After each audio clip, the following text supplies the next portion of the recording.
हर हर महादेव दोस्तों, सावन के इस पवित्र माह में मंगलवार के दिन देवी मंगला गौरी का व्रत और पूजन किया जाता है।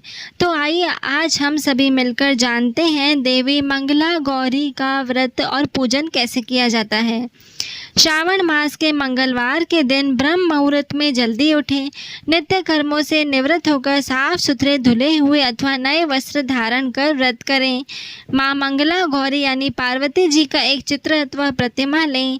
फिर निम्न मंत्र के साथ व्रत को संकल्प करें। मम पुत्र पौत्रा सौभाग्य वर्धिये श्री मंगला गौरी प्रियर्थ पंचवर्ष पर्यंतम मंगला गौरी व्रत मह करिष्यते। अर्थात मैं अपने पति पुत्र पौत्रों उनकी सौभाग्य वृद्धि एवं मंगला गौरी की कृपा प्राप्ति के लिए इस व्रत को करने का संकल्प लेती हूँ। तत्पश्चात मंगला गौरी के चित्र या प्रतिमा को एक चौकी पर सफ़ेद फिर लाल वस्त्र बिछाकर स्थापित किया जाता है। प्रतिमा के सामने एक घी का दीपक आटे से बनाया हुआ जलाएं। दीपक ऐसा हो जिसमें 16 बातियां लगाई जा सकें। फिर कुमकुम गुरु लिप्तांगा सर्वाभरण भूषिताम नीलकंठ प्रिया गौरी वंदेह मंगलायाम। इस मंत्र का आप जाप करें और यह मंत्र बोलते हुए मंगला गौरी का षोडशोपचार पूजन करें। माता के पूजन के पश्चात उनको सभी वस्तुएं 16 की संख्या में होनी चाहिए।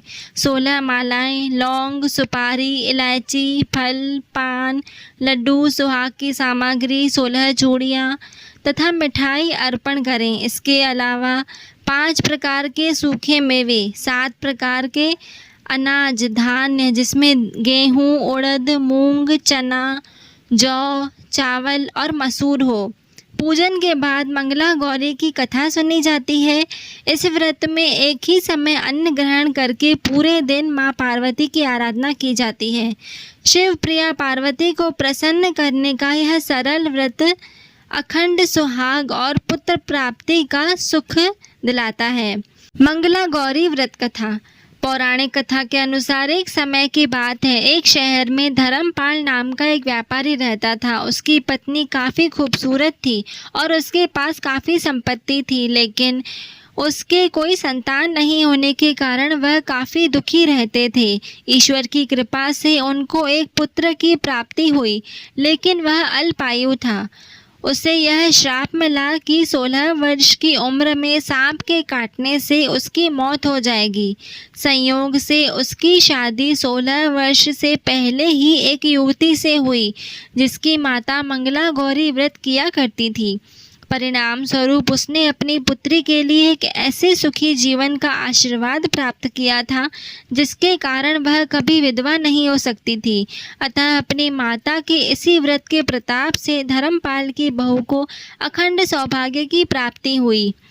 वह इस वजह से धर्मपाल के पुत्र ने 100 साल की लंबी आयु प्राप्त की। तभी से ही मंगला गौरी व्रत की शुरुआत मानी गई है।